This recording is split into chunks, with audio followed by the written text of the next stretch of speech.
Olá, pessoal, tudo bem com vocês? Eu sou o professor Odir e nós hoje vamos trabalhar o nosso terceiro caso aqui em prática jurídica. A nossa peça que a gente vai trabalhar hoje é a ação monitória. O fundamento da ação monitória nós encontramos no artigo 700 do Código de Processo Civil.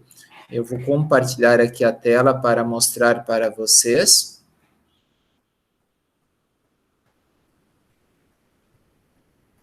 Tá? Então, aqui o artigo 700, ele aponta as possibilidades, né, que a gente pode desenvolver e optar pela ação monitória. Por que a gente faz a ação monitória e não uma outra ação de conhecimento? Porque a ação monitória, vocês vão perceber, ela é um procedimento especial, e como procedimento especial, nós já temos uma resposta imediata, né? Qual é que é a resposta imediata? 15 dias para o pagamento, o devedor não fazendo o pagamento, o que a gente vai ter? Nós vamos ter um título executivo judicial. Em que situações que nós podemos usar a ação monitória? Quando a gente não tem um título executivo, né, que preencheu os requisitos, ou seja, é uma prova escrita sem eficácia de título executivo.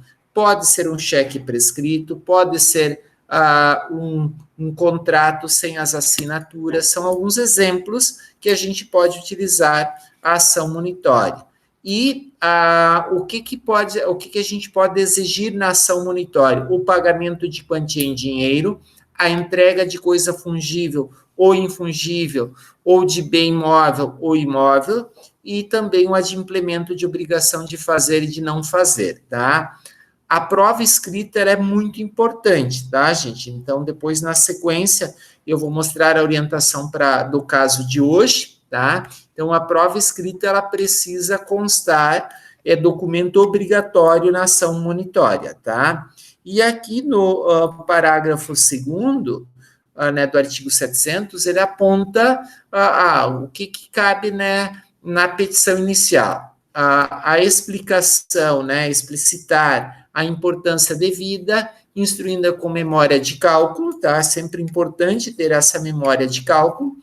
O valor atual da coisa reclamada, o conteúdo patrimonial em discussão, o proveito econômico perseguido, porque a gente precisa informar o valor da causa, tá? Então, sempre que há dúvida sobre a prova documental, né, o juiz pode intimar, no caso, o autor, tá, para emendar, para dar mais explicações em relação àquela prova, ou, né, adaptá-la ao procedimento comum, tá, gente?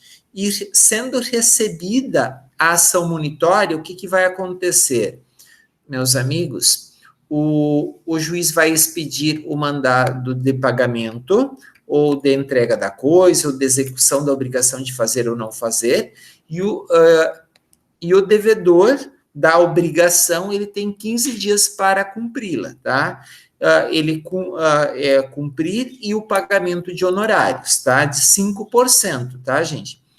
O réu, ele vai ser isento do pagamento de custas processuais se ele cumprir o mandado, né, no prazo, ou seja, pagar, entregar a coisa, deixar de fazer ou não fazer, dependendo do tipo de ação, tá?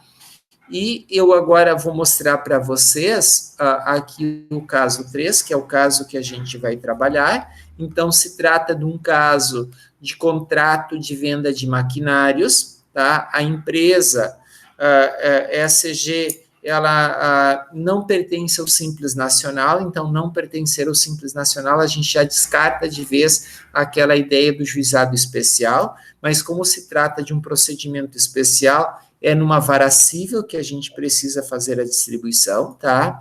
E daí, tendo em vista também o não pertencimento dessa empresa ao Simples Nacional, a questão de recolhimento de custas, então vocês precisam verificar o recolhimento de custas, tá? Então, essa empresa vendeu maquinários, né, para o João Pedro, que reside na cidade de Esteio, no valor de 90 mil, ainda no ano 2020, tá? O contrato sem assinaturas de testemunhas, tá? Ele foi assinado, tá? Ele foi assinado em 30 de outubro de 2020, sendo que o pagamento deveria ocorrer até o dia 30 de dezembro de 2020, tá? O setor financeiro fez a cobrança de forma administrativa, sem êxito. O sócio Sandro Gomes lhe questiona se algo pode ser feito. E daí, aqui a gente tem a questão da ação monitória, os passos, tá? O endereçamento dos fatos, depois aqui a questão do direito, tá? E a gente tem aqui os pedidos. Observem que os pedidos, eles são um pouquinho diferentes das demais ações, tá? Porque é um procedimento especial. O primeiro pedido é juntado da prova escrita, porque se a gente não tem prova escrita, não tem ação monitória, tá? É uma prova escrita sem a eficácia de título executivo. A expedição do mandado monitório, né, que é o mandado de citação, tá? A citação do réu para que cumpra, que pague no prazo de 15 dias, não o fazendo, tá? Sob pena de constituição de título executivo judicial. Ele também pode apresentar defesa, que são os embargos à ação monitória, tá? A gente sempre pede a condenação de custos e honorários. Se apresentados embargos, a gente pede para que sejam produzidas todas as provas de direito admitidas, tá? E a gente precisa juntar o comprovante de pagamento de custas processuais, tá? Como é que eu faço o cálculo das custas, tá, gente? Como regra, a gente tem 2,5% do valor da causa, tá? O valor da causa é o valor atualizado, tá? Dá para acrescentar também no pagamento das custas iniciais uma condução, né, do oficial de justiça, porque se não for feito o pagamento da condução do oficial de justiça num primeiro momento, o que vai acontecer? Logo que for recebida a inicial, né, por ato ordinatório, o próprio cartório vai pedir que faça o recolhimento das custas, tá, gente?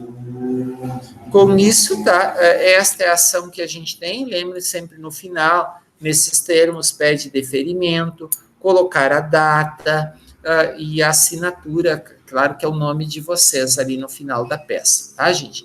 Então, é uma peça tranquila, é uma sequência de peças que a gente está fazendo, no sentido de que são ações que podem ser desenvolvidas no âmbito empresarial, tá? Justamente para que vocês conheçam essa modalidade do direito e também, principalmente, essas possibilidades de peças, tá?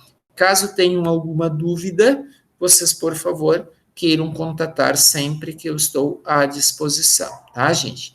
Então, eu desejo uma boa semana e essa peça vocês têm para postar até o dia 14, tendo em vista que na próxima semana é feriado, tá?